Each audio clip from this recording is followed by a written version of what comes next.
ഇവിടുത്തെ പ്രത്യേകത എന്നാൽ ചരിത്രത്തിൽ ആദ്യമായിട്ടാണെന്ന് തോന്നുന്നത് ഈ വള്ളംകളി 2ാം ശനിയാഴ്ച എന്നുള്ളത് 4ാം ശനിയാഴ്ചയ്ക്ക് മാറ്റുന്നത്. മറ്റ് മുൻകാലങ്ങളിൽ ഓഗസ്റ്റ് മാസത്തിലെ 2ാമത്തെ ശനിയാഴ്ചയായിരുന്നു വള്ളംകളി നടന്നുവരുന്നത്. അപ്പോൾ ഉള്ള പ്രത്യേകത എന്ന് പറഞ്ഞാൽ വിദേശത്ത് നിന്നൊക്കെ വരുന്ന ആൾക്കാർക്ക് വള്ളംകളി കാണാൻ പറ്റുമെങ്കിൽ ഓണത്തിന് കൂടാൻ പറ്റത്തില്ല. ഓണത്തിനാണ് വരുന്നതെങ്കിൽ വള്ളംകളി കൂടാൻ പറ്റത്തില്ല. പക്ഷെ അതൊക്കെ വ്യത്യസ്തമായി ഈ പ്രാവശ്യം 4ാം ശനിയാഴ്ച വള്ളംകളി നടക്കുന്നത് കാരണം ഓണവും വള്ളംകളിയും എല്ലാം ആഘോഷിച്ച് പോകാൻ കഴിയും. പ്രത്യേകിച്ച് കുട്ടനാട്ടുകാരുടെ ഏറ്റവും പ്രധാനപ്പെട്ട ഒരു ഉത്സവമാണ് ഈ വള്ളംകളി എന്ന് പറഞ്ഞത്. ഈ വള്ളംകളി ഒഴിച്ചു വെച്ചുള്ള ഒരു കാര്യവും ഞങ്ങൾക്കില്ല.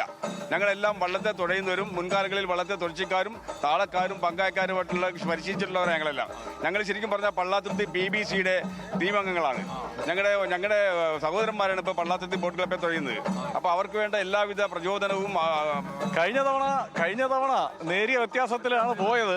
അത് മാത്രമല്ല 5 തവണ ഡബിൾ ഹാട്രിക് അടിക്കാമായിരുന്നതാണ്. അത് കപ്പിനും ചുണ്ടിനും ഇടയ്ക്ക് മിസ്സായി. ഇത്തവണ തിരിച്ചു പിടിക്കും എന്നുള്ളതാണോ? ഈ പ്രാവശ്യം തിരിച്ചു പിടിച്ചിരിക്കും.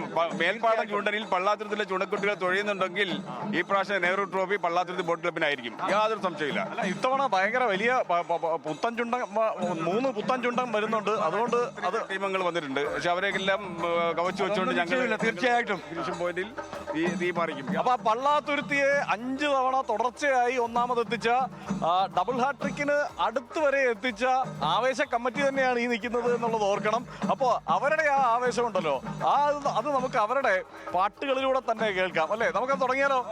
അപ്പൊ തുടങ്ങിയേക്കാം.